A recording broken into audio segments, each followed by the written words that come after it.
I love it. For the moment. My pen died last night, so I got to get one new one.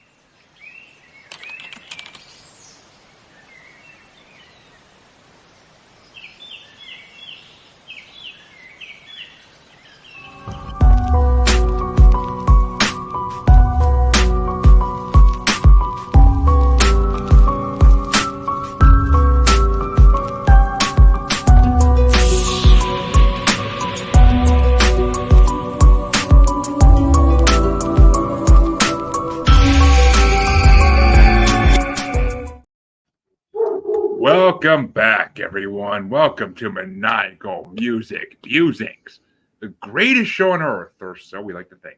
But I'm your host, Jeremy, and a beloved member of the Moonflower Society, of course. And I just want you to know I tame the storm of arabesque women every day. I wish I had an angel as I walk down the elven path to my Walden. All I gotta do is finish slaying the dreamer to kill the pain away and bring rhyme and reason back to this ghost love score that is my life. My co host, though, is misplaced among the angels, trying to hide the scars the carpenter gave him.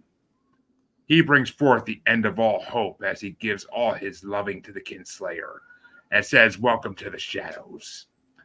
The poet and the pendulum warned it won't be long until the end, as he sits in the forest with his gray beard having story time with all the children. Chancy motherfucking Greif! Hi. Hello. You like how I brought that back, Chancy, the story time with the children in the forest. I mean, I suppose, yeah. Had You to do bring it pretty back, all dude. right. You do pretty all right with your introductions. I had to bring it back, dude. It's a callback to Phoenix's episode like a year ago. But I know. he's like, I'm holding back my rant for later. Calm yourself, Jeremy. Calm yourself. And that's right, folks. We are back once again. And the guest we have this week, I am so proud to have, especially after hearing some of the beautiful sounds she has created. And I might fuck this up, folks, but we are joined by Catherine Garrard. Perfect. Oh, Thank okay. you. Shit. Yeah, you did it right. Thank you. Thank you for having me. It's a pleasure to be here.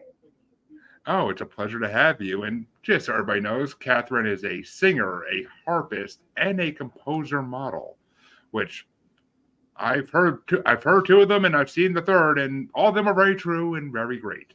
So we Thank are you. honored to have such a skilled woman on our show because we love showing off musicians, especially female musicians, because they don't get enough love in this world, especially in this genre, especially in this fucking genre. So I am very happy to have her on. And hello, random Facebook user who I don't know who you are. Please allow StreamYard to use your name. They promise they won't take your soul just yet. But as always, first things first, let's just start off a little simple here. Catherine, what made you want to get into music?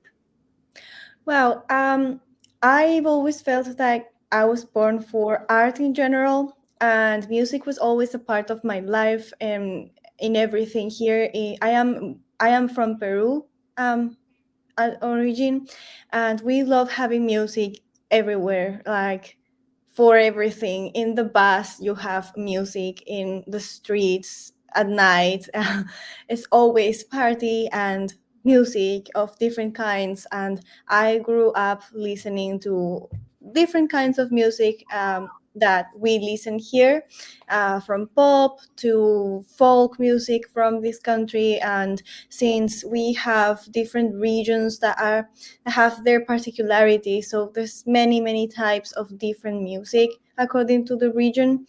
And then we celebrate everything, like Mother's Day, Father's Day, anything day. And at schools they will always do, presentations like dancing, choreography. So I would have a lot of music just because I would participate and dance the traditional dances that we have here. Other times I would just recite poems. A couple times I did sing. And so that means that we are quite used to being like on stage, let's say. We always, like every year, we would do things like that. And so it kind of grew up with me. And at first I thought I would do acting, so I studied a theater. And then at some point I was kind of in a situation where I had to choose what to do, and the music was always like kind of crawling back, like saying, "Hey, I'm here," and I was like missing it so much. So I decided to change to music and study composition. And although I love acting a lot, I never missed it in such a strong way as I did when I wasn't doing any music. So that's how I knew that was going to be like my main thing. And so I switched in 2016. I decided I would I would do music full time, and since then I've been working on learning, acquiring the skill, improving at singing and learning theory, etc. And now I am kind of in a more advanced level. So in April, I will start a program for movie soundtrack composition, which is something that I love. Like, I love movies in general, especially animation movies and historical dramas. So I realized that I will be always paying attention to the soundtracks and the music, and sometimes even do other things and just follow the story only with the music and the dialogues, not even barely looking at the images at all. So that's truly something I'm very excited about to start this year. Well, I can't wait to see where you go with it. I honestly can't because based on what I've heard already, you doing movie soundtracks would be freaking incredible. So, and Yeah. movie soundtracks kind of tie into a couple of the artists on here today. Well, actually, all three artists in a way, kind of. And Chancy, it was the bubbly one. Thank Hey, you. what's up, Nice to meet Bubbles? you. And let's get to start off the way we always start off. Catherine, and I know this is kind of this didn't really happen the way it usually happens, but what album did you want to bring this week and why did you want to bring it? Okay, so to me it was difficult to choose like an album because I'm more used to actually listen to in single songs, like individual songs. Like I have this thing where when I find a song that I love, I can spend months and months just listening to that song before I feel like going to explore anything else that that artist has done for some reason. So it was difficult for me to choose an album. I think the only band that I really listened to everything they did from beginning to end was Rainbow. The three first albums with Ronnie James Dio, and then I listened to the rest with all the other singers. And I just love all the faces that that band has. Like from of course, like the first three albums are my favorite, but I love almost everything that they have done. So that's the only band that I really was like I listened to all I could find of them. So I decided to choose this I this album. Looks like I'm sorry, I don't remember the name. This one second. ah, um it's um it's this album where Nemo by Nightwish is included. That Eh, I'll help you out here. I'll help you out. The album, folks, is called Decades by Nightwish because but thank you. Catherine wanted to bring Nightwish's album once because Nemo is originally from that album. And Yes. I had to tell her, well, unfortunately, like most Nightwish albums, I already brought that album on. But I came up with a solution for her as Nightwish did an album back in 2018 called Decades, which was a greatest hits collection as they welcomed their new singer. And I mean, I'll go into my story about that a little bit later. But so that's the album that Catherine wanted to bring. And since it kind of was your first time hearing this album fully through, I got to hear what did you think of Nightwish's greatest hits? Well, so when I was in school, like I think that was 2012. I think I had a friend, a very good friend of mine, who was the girl who introduced me to all this world of uh, symphonic metal. Basically, that was something that she was listened to a lot, and I remember the first song ever that she showed to me was Nemo. And that was a point where I always knew that I wanted to compose music, but I wasn't sure what kind of music, because I love, for example, people like Christina Aguilera, so soul, pop, things like that, but I didn't really see myself writing that. So I love singing it, I love listening to that, but not really writing that. So I was there like, I don't know. Then I also had this I have this love for all classical music, so I wasn't sure. And then she showed me that and I was like, oh, I want to write something like that. Like as soon as I heard that, I knew, okay, that's kind of the sound I want, actually. So it's a very, very important song in that sense, in how it shaped my decisions for music. So I find it one of the most defining songs that in my life, and I will always thank her for that. So that's the reason why I wanted to bring that album.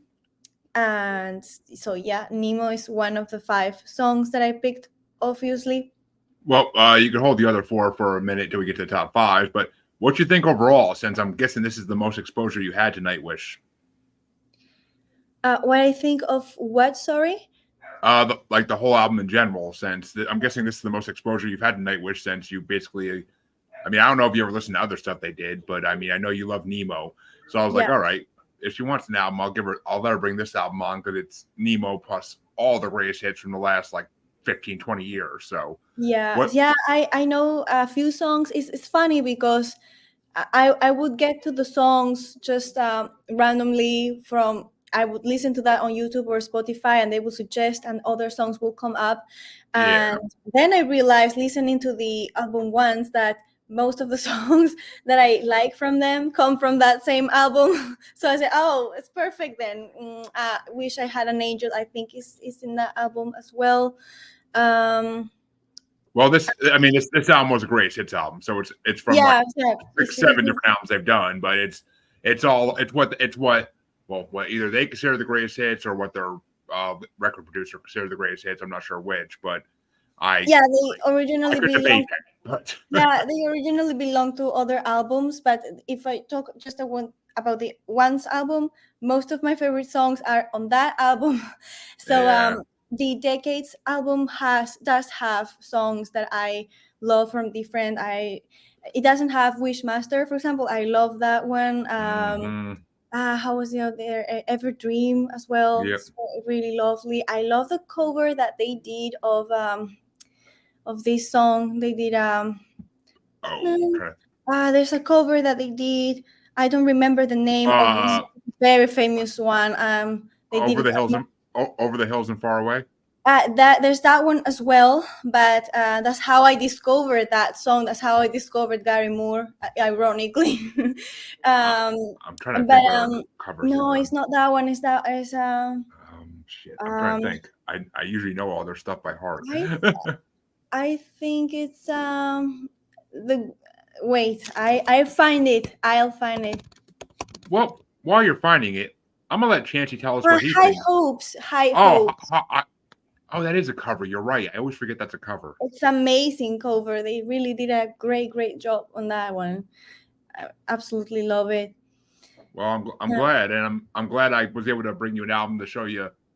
I was glad I was able to suggest an album to you that would introduce you to Nightwish through the ages, basically, Yeah. from their first ever demo, for God's sake, back in 96, 97, all the way to their stuff from their newest album not newest, their second newest album that came out back in 2015, 2016. So it's a lot of great variety of music. I'll get to that in a minute. I'll get to my review. And what's going on, Matt? Glad to have you watching, buddy. And Chance a lot. What did you think of your 7th time listening to Nightwish plus the bracket we did for Nightwish? So I know I've always given you a hard time about, stuff like Nightwish and Powerwolf and Avantasia and stuff like that, just because, we're friends and I like to give you a bad time. But Gee, thanks.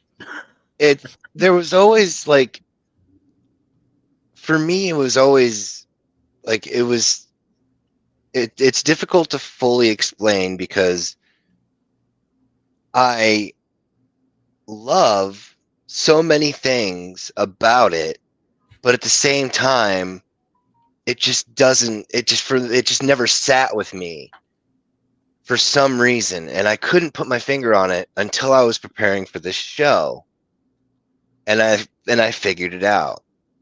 So I love the vocals. I love the beautiful, clean, melodic vocals as its own entity. I love the instrumentals. The instrumentals are amazing as its own entity. But like put together for me, as it is with most symphonic metal, it just it feels slightly out of place in certain respects, like with like those in general. And it's not even a matter of like, oh, I don't like this. It's because, like I said, I love all the independent parts, but put together, for me, I've definitely over the course of the past like 36 hours learned how to appreciate it more, but especially because I think what bothered me the most about it is not knowing why I didn't like it, while simultaneously extremely appreciating and enjoying the other, like the individual elements of the band. And once I got past that, it was like, oh, okay. So then I was able to just like, I'd had to listen to stuff multiple times so I could pay attention to the vocals, pay attention to the instruments. So, I mean, I didn't realize it was a greatest hits album, but it makes sense because it was like 2 hours long. So it's like, I got to figure it out. I got to listen to it like 6 times. I didn't listen to it. It wasn't really 6 times, but it was like, it was at least once or twice, but like, yeah, and I'm kind of happy in a way, because it always bothered me so much why I liked it and didn't like it at the same time. But at least I now understand why it was that what bothered me so much about it. As far as that, it wasn't the band itself. It was just the fact that I felt I hated the conflict of liking something and not liking something simultaneously.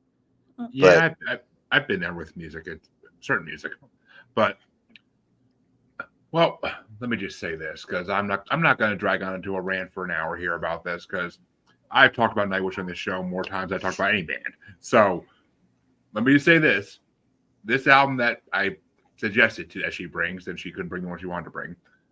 This album I had the physical copy of this album. It's probably the newest physical copy of a CD I own, because I went to the concert when they were touring for decades and to see Nightwish for the first time live.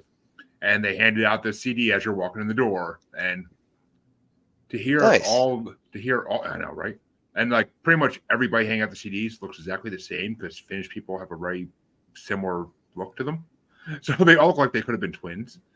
But it was just, yeah, that was funny. And then, I mean, the concert was just, oh my God. It's still in my top 3 concerts of all time. Definitely. It was an amazing concert. There's not even a mosh pit or anything. I mean, you think there would be. There's jumping around. There's people crowd surfing and all that. But there's giant beach balls getting knocked around. But there's no mosh pit, because that's just not the vibe Nightwish brings to concerts. You don't do that to Nightwish. It's more of a celebration of life than a let's fuck shit up like type of thing. Like it's a celebration of life almost. And when they start the show for this album, because there's no opening act for them. There's no fucking opening act. It's just them in all their glory. And when they started, they even say, like, please put away your cell phones. You're going back in time tonight to a simpler time. There's no need for any electronics here. And they did the whole album in reverse from the beginning, from their demo all the way up to they ended it with the 21-minute song. And so, I mean, it was an amazing concert. Met a cool couple in the line outside in 30-degree weather that happened to have a joint on them and smoked it with me, which was awesome. But they're like in their 50s. I was just like saying to them, like, oh crap, I was talking to them about random stuff. I'm like, oh crap, I forgot to bring a joint or something to smoke before the show. And the wife taps the husband. She's like, oh yeah, you got that, don't you? He opens up his jacket, pulls out a fucking J. I'm like, oh, thank you. And like, they're like, you want to smoke? I'm like, let's do it. So literally spoken with like a 50-year-old couple I never met before in my life. It was a freaking awesome experience. They gave it to me when it was like halfway done. They're like, oh, we're good. You can have the rest. So I just like started smoking with everybody around me because I'm a nice guy. And it was just a fun show, and to finally see them live, and it was on St. Patrick's Day. Like, that's just awesome to me. It was on St. Patrick's Day. But to see them live was one of my life dreams come true. Literally one of my life dreams come true, because I've been a Nightwish fan, as most of our listeners know, since like 2005, 6. So I've been in with them for a long freaking time, and to see them live pretty much a decade after I got into them was huge. So I'm happy a Greatest Hits album by them got brought on, because I will debate that this is the greatest hits any day of the week. I'll debate it because like you said, Wishmaster isn't on it. Beauty and the Beast isn't on it. Beauty of the Beast, or not Beauty of the Beast. Beauty of the Beast isn't on it. There are so many. I mean, if I'm gonna make a greatest hits album, for them, it'd have to be like 5 CDs long. Like, it really would. But it's just, there's no narrowing it down at some points. But a box set, if you will. I mean, just put a box set of all their CDs in there. You're good. You're good. I mean, leave out the newest one, maybe. But I mean, you're good with the rest of them. So, I mean, I'm rant over. I'm not going to go any more into it. But the fact that you want to bring Nightwish literally made me jump up from my desk at work and like be like, fuck yes. And everybody's staring at me like, what? I'm like, and they all know my podcasters. I'm like, someone wanted to bring Nightwish on. It wasn't me. And they're all like, oh, God. Okay. Because they all know my affinity for Nightwish, my affinity for podcasting. So I've tried to recommend Nightwish to everybody at work, and only a couple of them can get into it. But it's just one of those things. But I am so happy you brought it on, because one, I know how much Chancy loves Nightwish, and two, because it's one of my favorite bands in the world. So, and yeah, and plus it allowed me to bring what I brought, which we'll get to in a bit. But what were your top 5 songs off the album you brought, Catherine? Okay, so I chose Elan, Nemo, Wish I Had an Angel, This Is the End of All Hope, and Sleeping Sun. Those are my top 5. Respect, because I mean, okay, well, I brought a lot more than 5. I didn't pull a Jeremy, Chancy. Don't worry, I didn't pull a Jeremy and bring the whole album, because like, man, as much as I've learned to appreciate the band, I'm super glad you said that, because there was a lot of songs on the album. That's part of the reason I didn't, because there was a lot of songs in the album, and I didn't want to be here for an hour going through my top 22. But I mean, right? I mean, some of these I've heard so many times too, though, especially with because this is actually the first time I really listened to Nightwish for like over and over again since we did the bracket back in last March, because I got so Nightwished out from listening to it for that bracket that I just kind of like was like, all right, take a step back from Nightwish for a little while and focus on other bands for a while. But I was really happy to dive back into them, and Decades is the perfect album to do that. And yes, this is a 2-disc album when you get it in physical form. Nice. It didn't do that in Spotify for some reason. It didn't split it on Spotify. I don't know why, but they just didn't. Well, because I mean, it's all digital, so I mean, they just have it doesn't consecutively. Matter. Spotify still usually has like disc 1, disc 2 for a lot of rock albums. I wonder if they do it for Smashing Pumpkins' Melancholy. Would have no fucking clue, dude. I'll give it a look sometime and figure it out, but it's irrelevant. Sorry. I mean, what's the album you brought last time that had like 3 CDs to it? Me? Or maybe it was you. Maybe it was a guess, but yeah, as I said, I don't think that was me, bud. Actually, Death, the Death album you brought on a couple episodes ago on Spotify. On Spotify, that's 2 discs. They separate 2 discs. Well, are you sure it's not? Is it like remastered? Well, no. Yeah. Disc 1's all the tracks, and disc 2's all the alternate versions and it's essentially that. I mean, that's I'd actually prefer it that way for something like that, considering you get the actual track list on the one and then all the bonus features on the other one. I like that. That makes perfect sense. It does, because I also don't have to go out beyond this point if I'm listening to it for a show. But yeah, that's why I told you when we had it on there, I was like, yeah, don't worry about this one. I'm only worried about the actual track list there. But well, I love your top 5. The one that surprised me out of those was Sleeping Sun. Honestly, I mean, trust me, it's actually it's not on my list. So I am surprised by that one a little bit. I mean, it's Nightwish. I love it regardless, but it's just all the other ones you mentioned. I'm like, yep, and yep. But I'm like, Sleeping Sun, all right. I can appreciate it because it's an amazing song, and it's just from an era of Nightwish that I love, but it's not my favorite era. Like I love all their eras, but that's just the earlier era where I'm just like I loved it at one point, but I like their newer stuff better to some degree until you get their newest album. But yeah, Yeah, I love Sleeping Sun. It's a very romantic, it and is. also like romantic in the yeah Victorian sense of the word, and very slow, dreamy song. I always loved it since the first time I listened to it, and yeah, it's I love like metal ballads a lot. Um, that one, yeah, really, it's very dreamy. I don't know, I love it. It's I think yeah, I cannot explain why. It's just I like it. It's Well, it there's actually. changes Oh, from sorry, go. that energy and upbeat, and then you have that to kind of calm down and relax, and yeah, to have some nuance and rhythm. Is not up here. I like it when in a single album, for example, you can find um, different dynamics and vibes. So not all the songs sound kind of the same, but each song has a vibe on its own.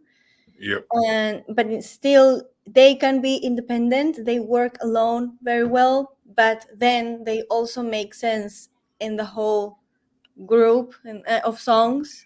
So that's something that I really like. So I Oh yeah. like. Yeah, that's Nightwish overall. I mean, their songs work together in the albums they put them in, or they work just if you're hearing that song like it's a story all on its own. It's magical, and it's actually I totally forgot about this. So I looked it up a second ago, but there is a music video that I haven't seen in a while, but it was on YouTube a while back. It's for Sleeping Sun. It's their first singer Tara, and she's playing a Valkyrie walking through like dead soldiers on a battlefield, like singing that song, and it's freaking like, oh my god, it'll make you tear up and make you like happy at the same time. It's so beautiful. But Yes. I obviously, since I discovered the band with Nemo, so obviously oh I yeah, discovered first with Tarja's face, right?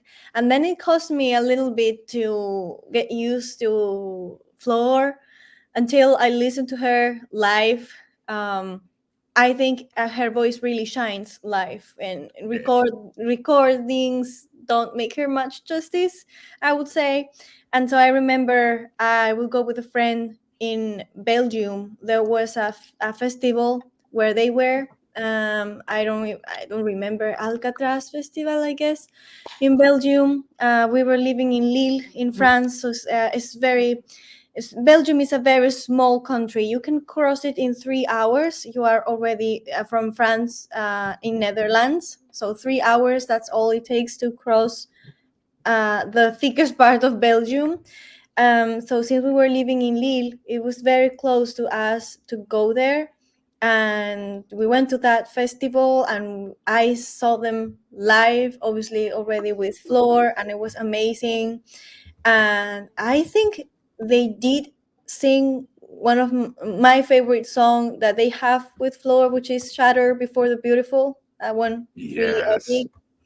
So that's when I started loving Floor Jansen, because you could feel the whole strength of of her voice. Really, yeah. Oh, trust me, I that's and what's going on, Brian? Glad to have you watching, buddy. Had a Parapost Network right there, people. And I mean, yeah, Flora was the one who was with them when I saw him live too. And you're right. Even watching her live videos on YouTube, like she brings, it's her energy when she's live. Like seeing her perform live when she's pregnant, even like, oh my god, the energy she still runs around with like 9 months pregnant is freaking insane. Like Hmm. she lives for her music. She always has. I mean, I've been a fan of her since she was in After Forever, before she was in Nightwish, Hmm. which apparently they wanted her while she was still in After Forever, but she had to wait for her contract with that record label to run up. But it is whatever. It's the way music goes. But well, Chancy, what were your Yeah, top five for I Nightwish? feel Oh, I feel sorry. like everyone forgets or wants to forget their face with Annette Olsen, which I find Hmm. sad because I actually think that she's a good singer. It's just that she was not the voice for that style, and See, I but can the debate that. audience is very divided in that regard because many people are like, oh, I don't like her, and then there's a small group of people who are like, I love that face with her.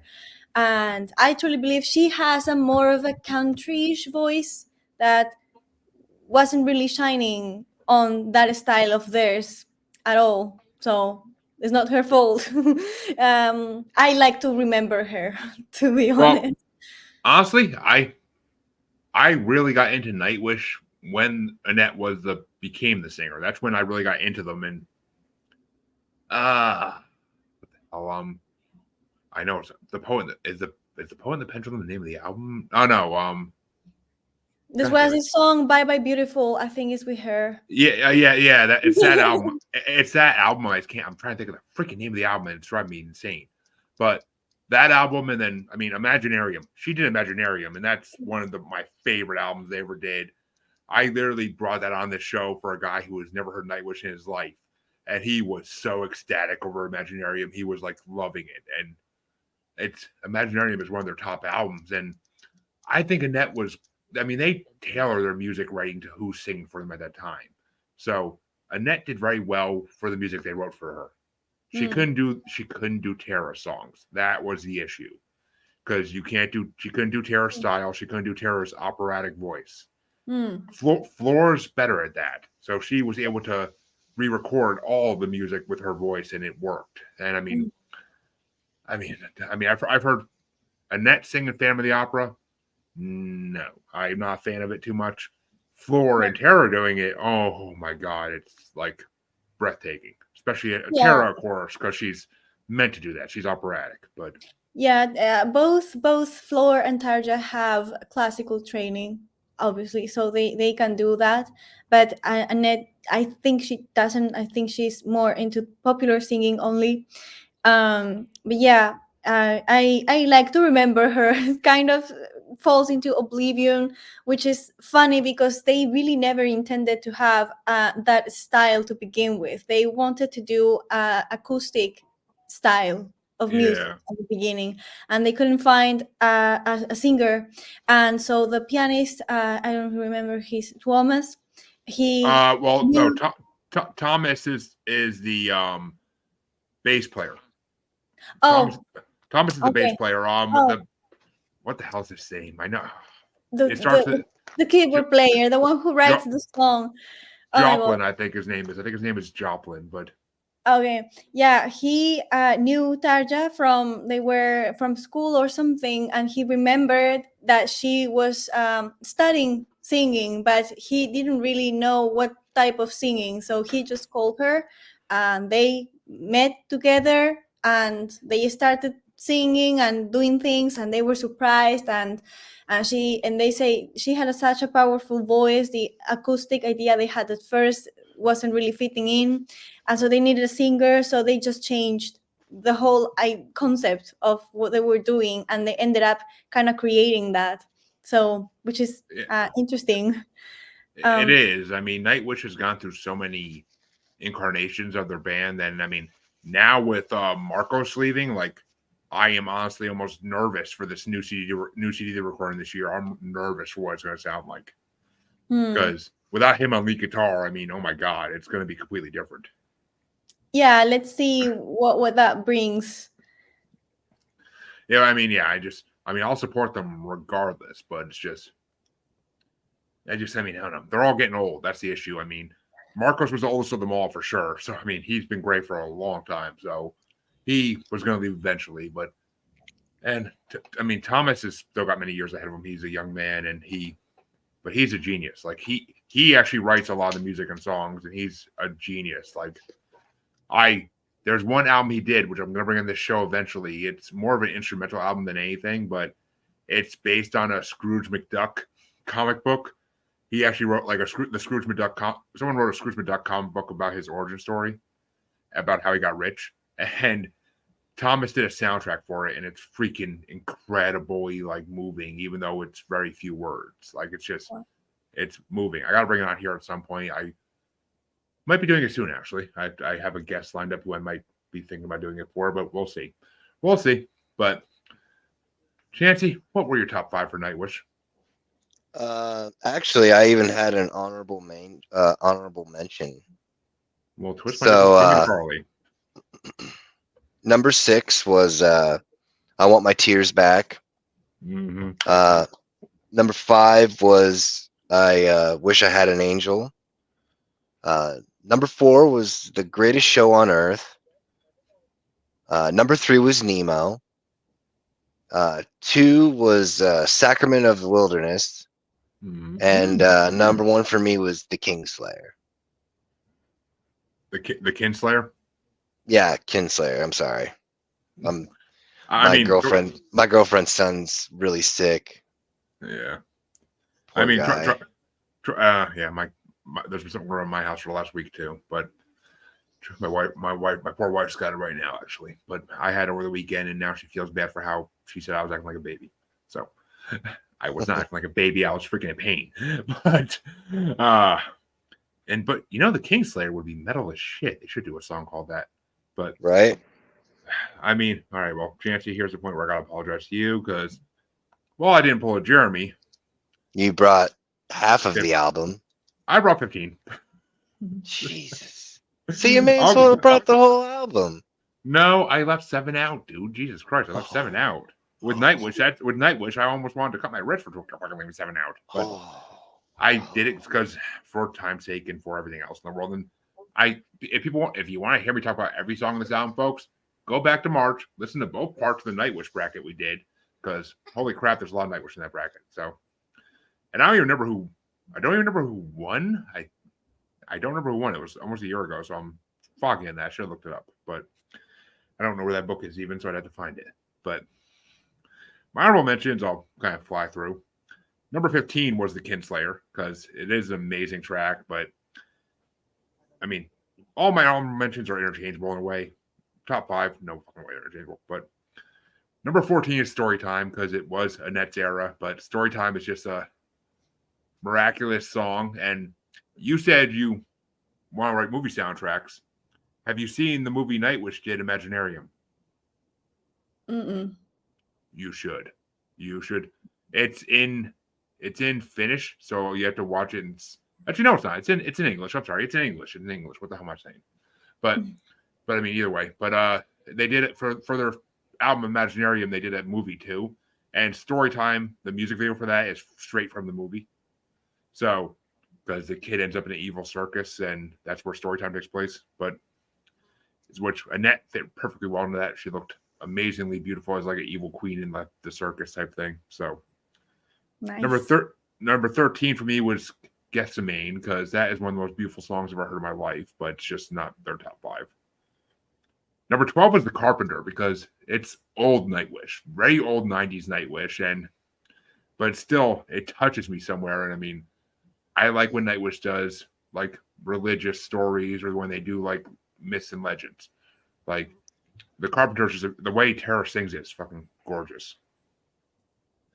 And the guitar in that, the guitar in all these. But number 11 was Wish I Had an Angel, because that was the first real album I heard by Nightwish. Was no, it's not Once. It's fuck me.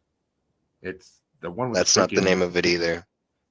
It'd be a good name though. But no, it's the one with the freaking angel statue on the cover. I can't think of the name. My God, I should slap myself right now. God, I don't know. But Wish I Had an Angel was one of the first songs I heard by them, and I love that it's like a techno song. And I'm pretty sure someone did a techno remix, and like they played in clubs like back in the early 2000s. I'm pretty sure I've heard a techno version of it somewhere. But number 10 is End of All Hope, because I mean, yeah, I agree with you that being your top 5, because End of All Hope is an amazing song. It's so like apocalyptic, but like gorgeous at the same time. Number 9 was Slaying the Dreamer, because it's just, to me, it's almost like they're doing a tribute to like 80s heavy metal. Like the freaking bass, the freaking riffs in the middle of that, like it's just fucking like 80s hardcore metal. Number 8 is Elven Path because that's one of the first Nightwish songs I ever heard, and I love the Lord of the Rings mythology they put into it, and I mean it's what got me into them. Like that's one of the main songs that got me into them. But Elven Path, because I downloaded Nightwish back on LimeWire back in like 05, 06 back in the day, and like that's where I discovered them. And Elven Path was one of the first songs I downloaded, and it just was something different from anything I heard in my life for music. So that's what drew me to them. Number 7 is Alon because Shudder Before the Beautiful is one of the best albums they've ever done, and it's that whole album is freaking. It was the first album I ever brought on this show by them in our second episode. Actually, was that? Oh no, it was second. It was second. Yeah, it was Gwar versus Nightwish in that album in that episode because it was just me and Chancy back then. We didn't have guests yet, so it was just Gwar versus Nightwish, and Chancy loved that album. Wasn't it? Wasn't that live in Mount Fuji? Yeah, it was live from Mount Fuji. Yeah, Shudder Before the Beautiful. Yeah, yeah. And I mean, Alon's a gorgeous song. I love the music video, how they all how each member of the band has like their own part of the music video with their music, and like it really demonstrates how good they are separately. And it was the first album that Troy Donockley came on with his ukulele, and it's freaking. Ever since they added that into the band, it's even better because that instrument, I never even heard of it for him, but that instrument is gorgeous. I wish I could play it, but from what I understand, it takes decades to master. And my last honorable mention is My Walden from the same album because, like I said, that whole album is gorgeous, and My Walden is a gorgeous song. Now, like you said, there's a bunch of songs off that album that should have been the greatest hits, but I understand that's their newest album. They don't want to throw all those in the greatest hits. Like I get that.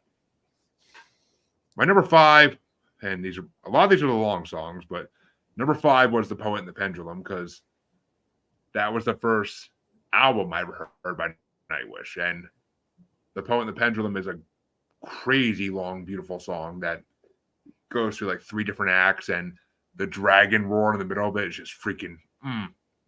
For you get a kid who loves fantasy literature, and that just sells the heart right there. And number 4 was The Greatest Show on Earth because I know Chancy, as soon as he saw this album, he was like, "Oh, I gotta listen to that 21-minute song again." God damn it! but The Greatest Show on Earth is one of the best songs I've ever heard in my life. And if anybody tells me recommend one song to me, that's usually the song I'll bring up because it literally is. It speaks so much truth about life that we're lucky to be able to die because there's so many great people that never got a chance to be born even. So it makes sense. Like it's gorgeous. Number 3 was Nemo because Nemo from the beginning of Nightwish attracted the hell out of me. And for the longest time, I thought it was about like Captain Nemo. Like I thought they were like doing another like mythology type thing, but apparently I found out years later in Finnish, Nemo means nothing. Yeah, so, Nemo is it's a word that means nothing, no one. And to me, I associated with 20,000 Miles Under the Sea, the book by Jules Verne. And I love that writer. It's my favorite, my crush.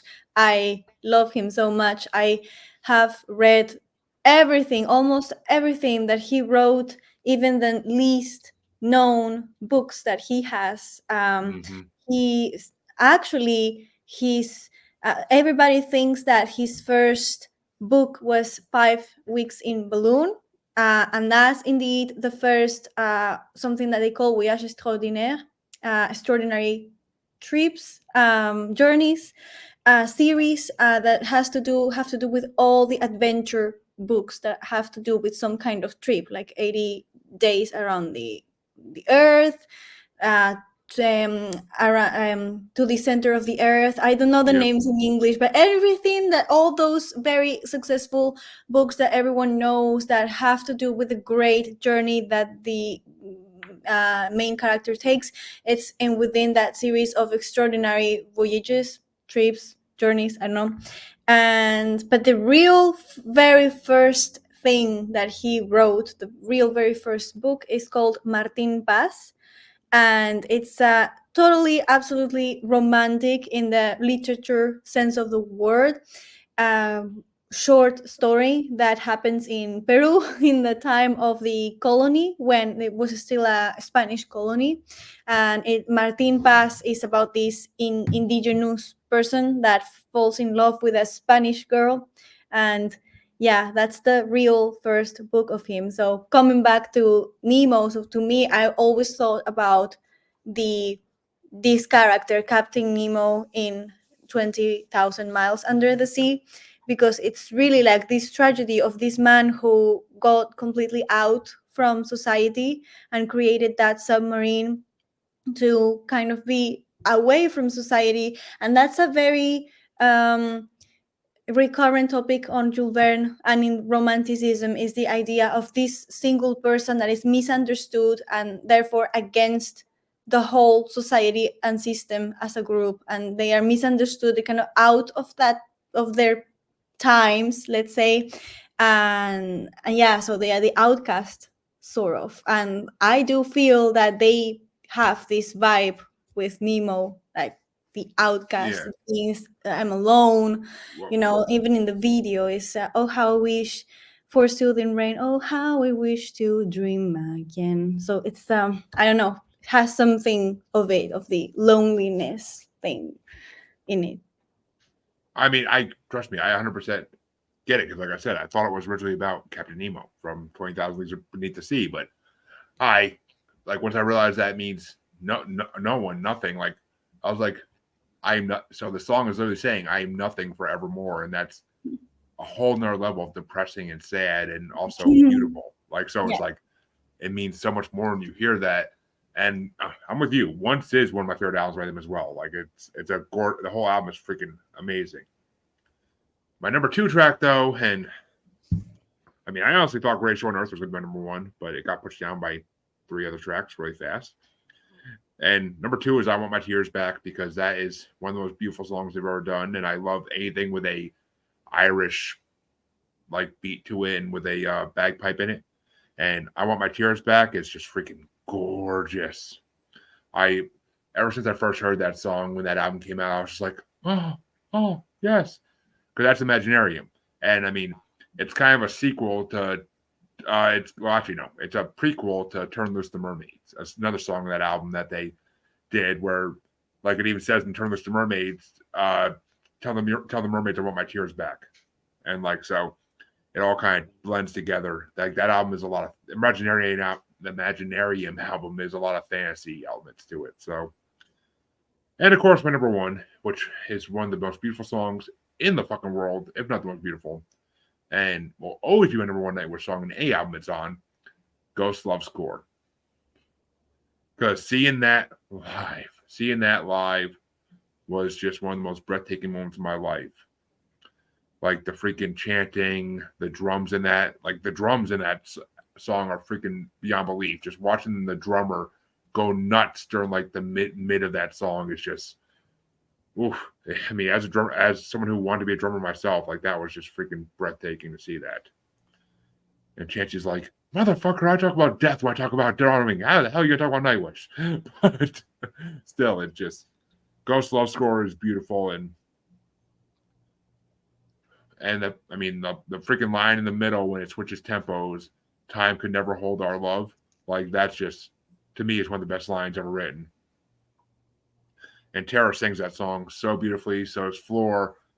Annette, I don't know if I ever heard sing that song, so I can't say. But Floor did that song so beautifully. It's not as good as Tara. You can't take Tara's songs and try to re-sing them and make them like her. You can't. It's not going to happen. She is her own element in the world. I love her solo stuff because of how good a singer she is. So, which if you haven't heard her solo stuff, that's something you should go check out. But Yeah, I did. I did check some of the music that she did after. I remember I Woke Alone. Ironically. I Walk Alone is a gorgeous song, yeah. Yes, yes. She has a timbre that is very unique, even within the opera. So she doesn't really sing. There's a difference between operistic and lyrical. She's more Yeah. into the lyrical style when she sings, because really, when you try to mix this type of voice with these heavy metal instrumentals, a truly operistic voice wouldn't fit at all, because it's really something, it's a technique designed for singing without a microphone, and it has to go over a classical orchestra that sounds a lot and you have to be heard, so it's very strong, a lot of chest resonance. So it is good for opera, and if you try to extrapolate that to another genre, it doesn't really work. So she obviously is an opera singer, but she lowers down a little bit and is more into a lyrical technique that's softer and that Well, goes really well. And Flor does the same, but Tarja has a timbre that's very, very, very unique. Like you hear her and you know it's her. You recognize her. It's not generic, let's say. Flor isn't either, but Tarja is like special in that sense, in the oh timbre God, sense. I mean, I've seen her. Well, I've seen both of them in videos sing live, Phantom of the Opera, without a microphone, and they can both nail the operatic ones without a microphone and hit the full high notes in the Phantom of the Opera song. Like oh my God, the new version Floor did with I never know his name, but she did it with Yeah, the yeah, yeah I like know what you mean. Amazing, and he's a great, amazing singer as well. oh he is He did a cover of how's the name? Hello, darkness, my old friend. Sorry, I forgot the name of oh that one. The Sound of Sound of Silence. Silence. yeah No, no, no. Sound of Silence, yeah, that I love that song. Simon uh and He, Garfunkel. Simon and Garfunkel, yeah. I first heard the Disturbed version, but oh my goodness, Oh, I love the original version that they did. It's so pure, so beautiful. And then their producer put electric guitars and drums on it, and they hated it, and I did as well. It's like, no, all the magic of the song, of the depth of that song, it was just perfect with just them and the guitar, the acoustic guitar. I don't know, I love it. don't get me wrong. I, I, well, we spent 52 minutes talking about Nightwish, much to Chancy's chagrin. But uh, sorry, not sorry, Chancy. Sorry, I'm not sorry. But Chancy, why don't we go with the album you wanted to bring next, just so we can have a little break between the similar bands? well, oddly enough, my album that I brought this week was a result of somebody actually finding me for the world's most uneventful scavenger hunt. And you can tell that they've watched a few of the episodes because they know that I'm not exactly like a super fan of the artist in question. So they kind of gave me a little bit of a haha gotcha. Um, but the joke was on them because there was at least 3 or 4 of the songs, 3 of them specifically, that are actually some of them that I quite enjoy. And that is the American release, which is also interesting because they have an American release and an international release, which have 2 separate track lists. And it is the Beatles album Meet the Beatles, otherwise known as With the Beatles, with the alternate track listings. Like I said, it's not that I don't like. I can respect and understand, the contributions and everything. It's just for me, I just once they got past the first few albums, it was really, or the first couple specifically, 2 or 3 specifically. I couldn't really keep up with the whole out there stuff, but as a part of being the guy that started the world's most uneventful scavenger hunt in history, when somebody found me and I was like, well, you found me, so I guess you get to pick an album, I couldn't just not bring it on. Well, It's kind of today even politically incorrect to say I don't like the Beatles. It's like saying, I don't know, I don't like the Mona Lisa. It's like, oh my God, how can you not love them? And well, it can happen. It doesn't take away the fact that they had their importance in history, in music Right. history. Yep. It's two different things. Sometimes people get identified with things, and then when you say I don't like this thing, they think you are saying I don't like you, and it's like, no, I just Right. don't like that for any reason, and that's fine. You are not less if you don't like them. To me, I love the fact that you chose the Beatles, because I have a tender love for them, because it reminds me of one phase of my life that was really beautiful, when here in Peru, in Lima, where I used to live before. Now I'm here visiting my parents, but in it's like a little beach villages that we have here, one next to the other. And in the village next to mine, there is an association. They would work with sea lions and dolphins and penguins, and they would rescue them and heal them if they had anything. And then once they are good, they would release them back into the ocean. And what does this have to do with the Beatles? Simply because the leader of that group is a huge fan of the Beatles. So it kind of became the soundtrack of that episode of my life. So I have a special love for them because of that. But sadly, none of the songs that we used to sing out loud were in that album. I'm talking things like Yesterday, Oh Darling, Hey Jude, kind of the most known ones, I guess. Well, Yeah. but he was a huge fan, so he knows all of them, absolutely all of the songs. I guess he was just listening to the very well-known ones for me. Yeah, I mean, well, very well known, and the Beatles is a whole different thing for whoever you depends who you're talking to. Because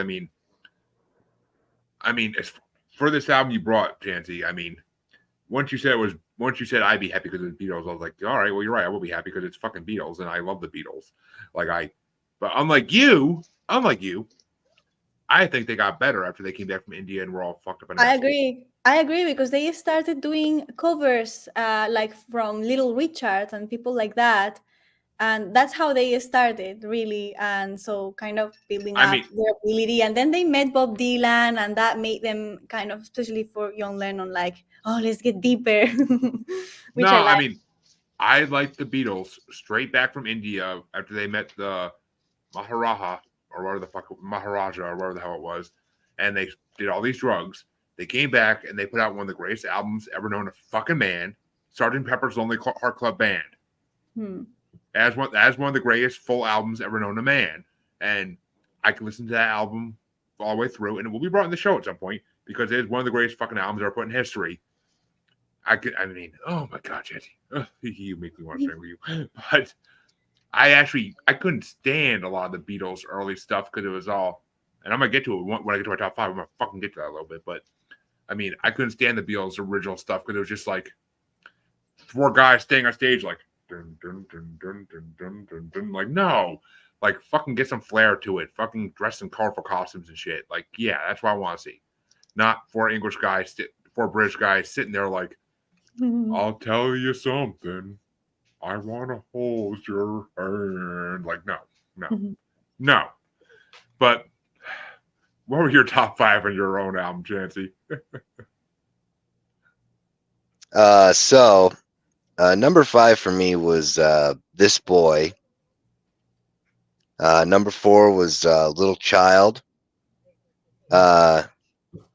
Number 3 was I Saw Her Standing There.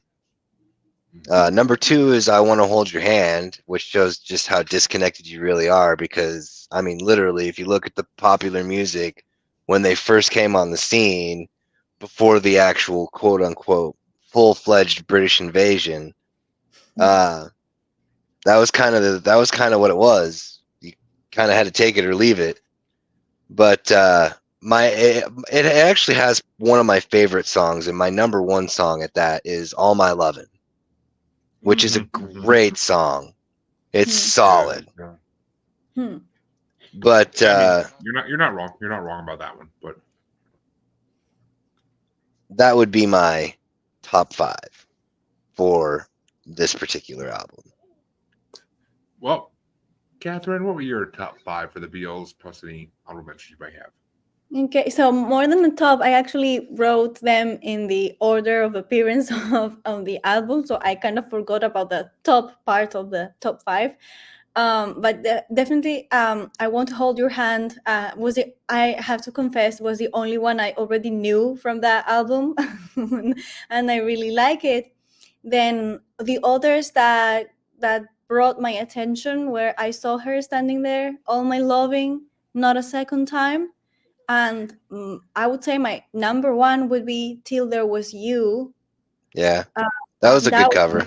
that was a I didn't know that was a cover, but Yeah, I really it really grabbed my attention because it's very different from the rest and kind of sounded like a South American bolero or something like that, and which I really appreciated. Like, oh, that's nice, that's interesting, and that's why that one is my first.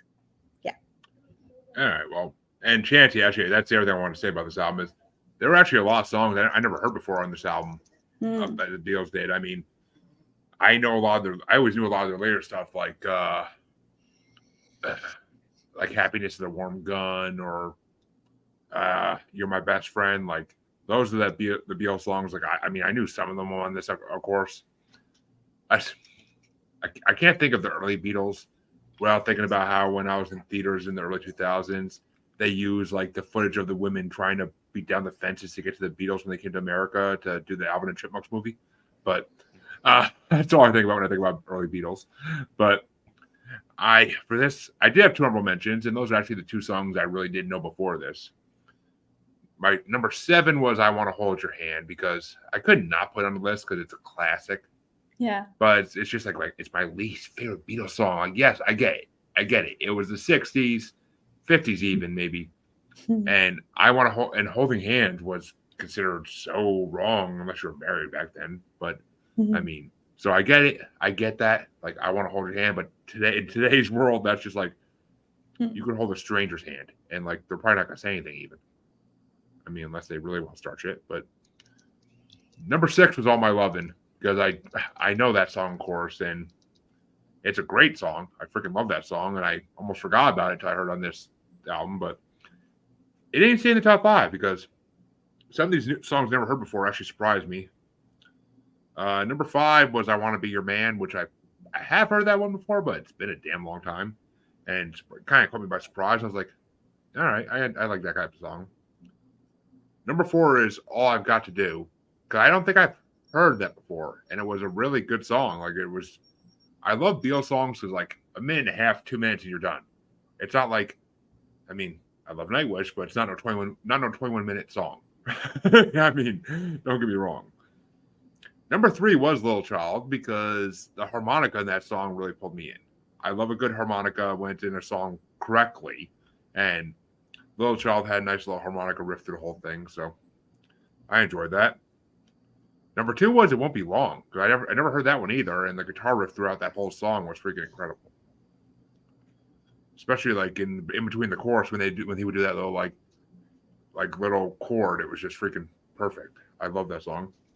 And number 1 was I Saw Her Standing There, because another song I completely forgot existed even until I heard it on this album, and I was like, oh, okay. I mean, I know later Beatles and I know early Beatles. I mean, kind of from across the universe, kind of cemented a lot of Beatles songs in my head because it's one of the best movies ever. And I believe it's coming out in the evening at the movie soon. But Across the Universe is an amazing movie, and that's what cemented a lot of the Beatles songs in my head. But I also, in my intro to music theory class I took in college, we did a huge section on the Beatles, so I had to listen to a lot of Beatles for that class, and that's where I fell in love with Sgt. Pepper's Lonely Hearts Club Band, because the professor, that was his favorite album too, so he kind of like stuck on that one a lot. But so, I mean, overall, when you told me that a listener picked an album for you because they found you, I was so scared it was going to be some like new modern age pop crap shit. Like, if hey man, I swear to God, if you brought a Taylor Swift album on, I'd be like, motherfucker. if it hey if it happens, I gotta do it. I mean, I I can't respect exactly. it. I respect it. If they find you, if they find you in the void, then you gotta do what they tell you. But It's only right. I mean, I would say, folks, you can get nude from him too, but then I don't want his girl to beat the crap out of him. So Yeah, you're gonna. That's how you end up on a episode like Snapped. on America's, that's it. End up on freaking America's Most Wanted, but they still haven't found Chancy Grife. He has been on the back of a milk carton for 25 days, and they still haven't been able to locate the body. But well, I guess with that, we had our little Beatles interlude, Yeah, the and intermission. I still think about whenever I think about the Beatles too. I always think about the Tiny Toons episode where like, look, it's the Beatles, and it was like literally like four like bugs playing like instruments. I mean, the Beatles are all over pop culture, and it's freaking hilarious. I love it. They've been around forever. I mean, freaking Paul McCartney still has it. He still has it going on. So, Yeah. I mean, Ringo Starr, he has it going on as much as he ever did. but but I had to bring, of course. You see, the guest wants to bring Nightwish, which took me for a bit of a strife there because that's one of my favorite bands. I'm like, shit. If I had never been challenged like this. If they want to bring Nightwish, what else am I going to rely on to go against a great band like that? And I'm like, well, if I can't bring my favorite symphonic metal band on, I'll bring my second favorite symphonic metal band on. So, of course, Avantasia has been on this show many times before. We will be doing a bracket of them eventually. But I'm like, you know what? I brought on Ghost Lights. I brought on. Why the hell did it leave my head? Fuck me. Ghost Lights. Gotta be quicker than that. Moonglow. I brought on Moonglow. There you go. So I'm like, you know what? I gotta bring on Avantasia's newest album, A Paranormal Evening with the Moonflower Society, and which it's the third part in their current trilogy they just finished up. I'm dying to hear their beginning of the next trilogy they do. And for those who don't know, what haven't heard me say before, Avantasia is Tobias Sammet's of Ed Guy's brainchild, and he started off as just like a one-off, do an album, done with it side project, and the reaction and reception to his album was so freaking incredible that he had to continue it for what's been 20 plus years now. So Avantasia is right up there with Nightwish for me when it comes to symphonic metal, and they did an Avantasia versus Arion thing. I want to see Avantasia and Nightwish work together more. I want to see like both bands just collide and do one super album. Like that would be my dream. I'm manifesting it out there, Galaxy. Do it. Make them do it. I mean, and actually, they might be working towards that, honestly, because Floor was on two of the freaking songs in this album. So, and she was on a song in the last album too, and pretty sure Marcos was on a song a couple albums back. But so, I mean, it's just maybe they are working towards it slowly. I don't know, but I had to bring this album because I wanted to finish off the trilogy. It was either this or I was gonna bring their second album ever and finish off the 2-disc set that was the first albums they put out ever. But I'm like, you know what? I've been dying to bring this album on for many reasons. I'll get into some of them in my top 5, but I love Avantasia, and I'm like, you know what? If Catherine appreciates Nightwish, I am damn sure she will appreciate Avantasia. I am damn sure of it, because how can you appreciate one without the other? You really just can't, in my opinion. They're both symphonic metal, but they're kind of on like opposite end of the spectrum in a way, almost. But well, I'll find out now, because Catherine, what did you think of Avantasia? Well, I heard about them before. I have to admit, it was a bit difficult for me to like. It's not that I don't appreciate them. It was. I don't feel like it's much my style, to be honest. But it kind of reminds me. It has some glam element to it. Well, I mean, I feel, it's German hair metal more than like mm, that. That's what's been described as to me before, and I can see that because I mean, Tobias was from Ed Guy, which was a '90s hair metal band from Germany. mm, So yeah. Yeah, it feels like that. There are songs that I like in that album. Do you want me to go through the top uh, five right now, I or well, first I gotta get Chancy's review, unfortunately, and I gotta tell him okay? stop No being a problem. smug put that smug smile back in your face, bastard. But uh what did you think of this newest entrant of Avantasia in the Muser world, Chancy? Is it a good conclusion to the newest trilogy they did? Uh, I mean, sure. No, it's like I was saying before we started. It's kind of a similar element. Like I respect a lot of the like, especially the instrumental craftsmanship. Like it's solid. The instruments are solid. Uh, but for me, like symphonic metal's like trying to put your left shoe on the right foot. It's I've done just, that. yeah, I know. You can get it on there, but it just don't quite feel right. Hmm.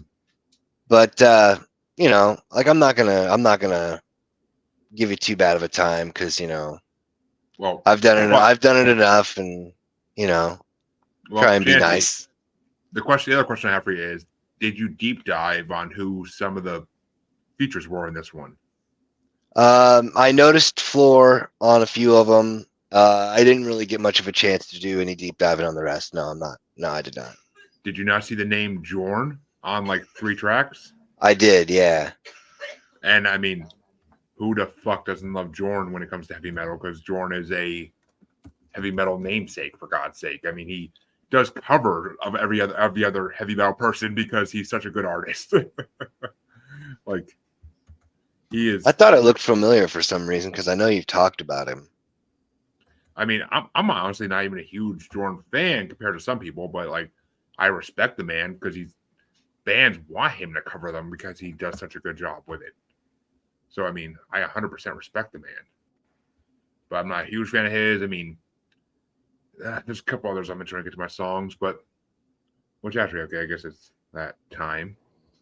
But it's I see, and unlike Nightwish, I only brought 4 honorable mentions to this one. I couldn't even do a full CD for them because I mean this isn't my favorite CD by them ever by no means, but I was very happy with what came out of it. I will say that. My first honorable mention is Rhyme and Reason, featured which featured Eric Martin, which Eric Martin's a really okay. That's who it's who I thought it was, which is the lead singer of Mr. Big, which I've loved Mr. Big since I was in high school. To be with you, I used to send that to girls on AIM in high school that I wanted to date. Of course he did. I did. I was that kind of guy. And then, I mean, there's reasons to last. It's because I like it because I like how fast the freaking guitars and everything on. I love Mr. Big's voice. I really do. But I just, man, it's sticking in the last place. Number 8 is Welcome to the Shadows because for an opening intro track, like it's creepy, it's mysterious, and I don't know. As well, okay, I don't know if you know this about me, Catherine, but I am a paranormal podcaster as well. So this album tied right into my fucking genre. So the fact that they're talking about all this spirits and dark stuff, like kind of like ties right into everything I'm about. And even the cover art on it had me like giddy as shit when I first saw it. But Welcome to the Shadows is a beautiful opening track intro, which I'm sure Chancy's gonna freaking hype that up too because he loves a good intro. And number 7 was the first floor track I had to put on here, and that was Misplaced Among the Angels because it's a beautiful song and Flora does an amazing job on it, but it's not the best song she has on this album. And then number 6 was Scars because Jeff Tate, who guest on it, which everybody should know who Jeff Tate is because he's the singer from Queen Search. Am I saying that right, Chancy? Queensryche. Queensryche. Yeah. See, I know what I'm saying right. But yeah, he's the lead singer of Queensryche, and I like Queensryche. I've heard a lot of their music, and I've always appreciated them. So, and he's been on a lot of Advantageous albums too. So I always appreciate his voice. And it kind of reminded me of 6 a.m.'s like Scar song a little bit too when I first heard it, and that's why I liked it as well. My number 5 though is, I believe, the second song on the it's the second song on the album, "The Wicked Rule the Night," with Ralph Sheepers guesting on it from Xandria, which Xandria is a freaking incredible heavy metal band, and I love how it goes from like "Welcome to the Shallows" and then like it just bursts into "The Wicked Rule the Night" with that heavy ass like scream and guitar, and it's a great real opening track. Yeah, they And have a female singer called Diane van Heusbergen, right? I think so. I mean, Yeah. I'm not the biggest Xandria fan, but they Mm. come up on YouTube and Spotify in the past from doing like just like listening to like symphonic metal mixes, like pre-made mixes and stuff. Like they come up and I don't usually turn Yeah, them off because they're usually pretty good. yeah, it's a funny story about it because I lived in Netherlands for a year at some point in my studies, and I got to be in contact with that singer of Sandria. And she's not with them anymore. She used to give singing lessons, and almost got singing lessons from her. In the end, it wasn't possible because she wasn't that sure about giving lessons online. Uh, Yeah, which is completely possible. But at that time, before the pandemic, many people didn't know that, which is normal. So they preferred to give the lessons in person. And then with the pandemic, there was an other option than trying that. And that's how many people, some of my teachers, realized, oh, we can actually teach singing perfectly fine through Zoom lessons or whatever. So yeah, that's the story. So yeah, almost got lessons from no her. shit, that would be That would have been amazing. cool. But Yeah. I mean, yeah, I mean the pandemic changed the way the world sees a lot of things. Thank God. Hmm. Well, some for good, some for bad, Hmm. uh, but yeah, he was his lyrics on that, his singing on that freaking song was amazing. My number 4 was the other Floor Jansen track on this, and that was "Kill the Pain Away," because I love the freaking chorus in that song. You gotta kill the pain away. Like it's just like her and Tobias together, like they sound like they're meant to sing together. That's why I wish he would do his like guest on a Nightwish song. But and number 3 was it's a very advantageous song. It really is, and it kind of goes with one of my favorite songs from their first song, the first album in this trilogy. Of course, that's my well, my number three was "I Tame the Storm," and what the fuck's the name of the song? The first time I can't fucking think. Well, literally the song on the first album in the trilogy, I used to freaking that became another song I would send to girls, because it would, but like a more advanced one. Oh, let the storm descend upon you. That was the song from Ghost Lights, the first album in this trilogy. That makes me that I feel like this song's a sequel to it. I feel like "I Tame the Storm" is a sequel to that because you let the storm descend upon you, and now you're taming it. So, I always said "Let the storm descend upon you" was like I was saying to a girl and be like when I was like, well, way past college, and I'd be like, all right, if you understand this song, we can date. And I guess it kind of like goes from that to marriage is "Tame the Storm" because my wife tamed me. So, yay. And plus, "I Tame the Storm" is a freaking beautiful song, and it's Jorn. Anything Jorn's on, I can listen to because he is such an amazing singer. I've heard him in mixes before. I really got to do a deep dive on him. I really do because I've heard so many things about him in my life, and then the few things I've heard him on have always sounded beautiful. And then number 2, and I honestly thought this would be number 1 for me on this album because it is the theme song for Paranormal New Normal for the last year or so since this album came out. And that is the Moonflower Society, which features Bob Catley, who has been with Avantasia a lot over the years, but he also does a lot of his own heavy metal stuff as well. That's the name of his band is Bob Catley. So He's done a lot of heavy metal stuff too that I've heard over the years. It's amazing. And then my number one. I mean, I can't choose a number one song from any Avantasia album without it being the longest song on the fucking album, because that's just the way Tobias writes these long, melodic, great songs is just beautiful. And he doesn't do them as often as he used to. I mean, if you listen to his first two albums, like they're all like 6, 7 to 10 minute songs. So, but he doesn't do it as often as he used to. But Arabesque is my number one song because it's just such a beautiful, the way it goes through the different acts of it is just gorgeous. And it opens with bagpipes and kind of closes with bagpipes at one part. And bagpipes just have a place in my heart. I don't know why. It's why I love Dropkick Murphys. It's why I love a lot of different Irish music. Like, it's just, I mean, I'm Scottish, so I should love bagpipes. So, I mean, it's in my blood. But, and plus, Jorn and Michael Kiske are on that freaking song. And Michael Kiske has done a lot of my favorite Avantasia songs. And plus, he's also done things with Amanda Somerville, which I love her too. She's an amazing artist who wasn't on this album, surprisingly, but she's been on a lot of Avantasia before as well. And plus, Michael Kiske is the lead singer of Halloween. Halloween is a classic metal band from the 80s that's freaking amazing. So, but Arabesque, I swore Moonflower Society was going to be my number one song on this from the minute I picked this album, because I'm like, it's my fucking theme song of Paranormal New Normal. I play it on literally 2 episodes a week usually for my other show. But Arabesque is just such a beautiful song. I forgot about it. Because I hear the title and I think of the Nightwish song by the same name, but their song is completely instrumental. There's no lyrics to it. So that's what I think of when I hear it. I forgot about this version of it that Avantasia does, and it's a gorgeous song, so it had to be my number one.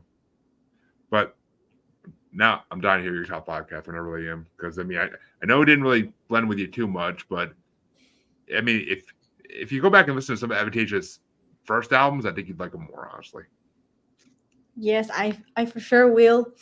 So my top is actually I have a one honorable mention. Nice. The Moonflower Society. That would be my honorable mention. Then number 5 will be The Wicked Rule the Night. Then Kill the Pain Away. Kind of. It felt like a combination, like it remind me a little bit of Judas Priest at some point, and some Iron Maiden as well. I had the feeling. And then, well, actually, it's funny you say that though, because I mean, well, actually, that one's Floor. So I mean, but Tobias looked up to all those freaking bands back in the day, like when he was first starting at Guy. He loved Iron Maiden, so I know that for a fact. Yeah, because of the high notes that they do, that the guy does, that really reminds me a lot of Judas Priest singer in his best songs. And Tom Ripper Owens has been on Avantasia before as like a guest. So, I mean, yeah, so Judas Priest has played a part in, I mean, same as Scorpions have, same as Alice Cooper has. Like, they've all been on Avantasia songs in the past. Oh, nice. That explains. And then I would say I Tamed the Storm. I like it. Sounds kind of motivational even. At least I took it that way. Like the title, I Tamed the Storm, is very like I in control of anything that happens, and rhyme and reason as well. And my first one is also Arabesque. I really like that one. I like because it it stands out from the rest of the songs, and is longer, has a development. It uses some scales that are not used very often. I think, if I'm not mistaken, it's the Hungarian scale that they use. It sounds different. Yeah, so that combination between the bagpipes and that scale, has a more of a gypsy almost vibe to it. I found it very interesting, very original. So that was definitely my favorite of the whole album. All right, well, I mean, and it's funny because if you take Rhyme and Reason and Moonflower Society and switch them, you basically got my top 5 too. So that's the funny thing. But I was like, oh my gosh, she's actually picking like most of the same top 5 I did in the exact same order. That's fucking awesome. But if you like Arabesque as the best song on this, then yeah, listen to the Metal Opera Part 1 and 2. You'll fucking love it. It's where he came from, and it kind of Avantasia is kind of going away from what they once wore, and I mean, I get it. You're getting older, brother. You gotta do what you gotta do, but. And I mean, they used to bring some heavy metal legends and symphonic metal legends from Europe. They started off by bringing like European legends on, but then they started bringing like the American legends on, like Alice Cooper, or I forget his name, but the lead singer of the Scorpions. He did a song with them, and that song is freaking incredible. Hmm. Do you know it, Chancy? Or I can't think of it. I don't know what the lead singer of the Scorpions' name is, but I thought that the Scorpions was a German band. Oh, Yes. they are a German band. They've been Yeah, so I was like, they, they American legends. What are we talking they about the Scorpions for? they they kind of became Americanized in the 80s a little bit. I mean, they did. You gotta admit, because they they became such a they huge. they had a lot of success in the US, I guess, but yeah, they died. Yeah, Oh, as soon as yeah. Rock Me Like Rock Me Rock Me Like Like a a Hurricane. Hurricane. Yeah, as soon as that came out, it was like forget about it. I can't freaking find the song he's on now. Even, but I love their 2000s version with the German Symphonic Orchestra. It's amazing. what the hell's his name? Oh, Class Mine. That's it. Class Mine. Yeah, he's in I forget the name of the song, but it's a creepy song, and his voice plays very well into it. But I'm actually surprised. I mean, this isn't their best album. Trust me. If there's other albums by Avantasia I could have brought on that didn't already bring on, I would have. But my choices are getting limited with Avantasia and Nightwish now, and I have to choose carefully. But Chancy, I mean, I almost actually brought Within Temptation, because I was like, I wonder if Within Temptation would fit with Nightwish better than Avantasia. Yeah. And I'm like, no, it wouldn't. It wouldn't. I mean, I love Sharon Del, but Mhm. I guess I'm like, yeah, Avantasia. But Chancy, what were your top 5 for Avantasia? So number 5 for me was Kill the Pain Away, and number 4 was the Moonflower Society. Number 3 was Rhyme and Reason. Number 2 was Scars, and number 1 was also Arabesque for me as well. We had a 3-way tie. So And unanimous verdict, the best song of the album. Right? well, I mean, it really is. I mean, I honestly forgot about it because I haven't listened to the CD fully all the way through in like a minute. Like I a lot of the songs in the CD, honestly, if they come up in my like songs mix, I kind of usually kind of skip over them, hoping to hear like something of the Ghost Lights album, because the first album in this trilogy, Ghost Lights, is by far my favorite Avantasia album of all time. It was the first Avantasia album I brought on this show, I'm pretty sure. So it's Yeah, I think that's right. It came out. It was Amanda's episode. I remember that, but she was one of our first non-bastards related guests. But I mean, it came out right around the same time as Shudder Before the Beautiful came out from Nightwish. They came out like the same year, I think. And it's just funny because my favorite album from both bands came out in the same year. I was amazed, and they haven't been beaten yet, really. So it's just. I Shudder Before the Beautiful is not the name of the fucking album either. I can't think of the name of the album. Whatever. I'm used to that. Well, folks, you got it. 3 albums talked about 3 amazing albums talked about once again. I mean, I can't hate any of the albums this week once again because I mean the Beatles are the Beatles. I can't hate the Beatles even if I try. I like everything they do. Well, I mean, minus some of Ringo Starr and the All Star Band. All he's doing is playing Beatles hits, but what can you say? Not everybody's original. But we want to thank Catherine for coming on the show, and it's been a pleasure having you. And I've been looking forward to this episode for a while. And yes, folks, that song you heard open up the show, that's one of Catherine's. Just so you know, I haven't decided which one. As of recording this, I haven't decided which one just yet. I'm been tossing it back and forth in my head for a couple days now, and I gotta give it a little more of a listen and decide before I edit the episode. But that'll be later this week anyway, so no worries. And where can they find you? Where can they find your music and everything you do, Catherine?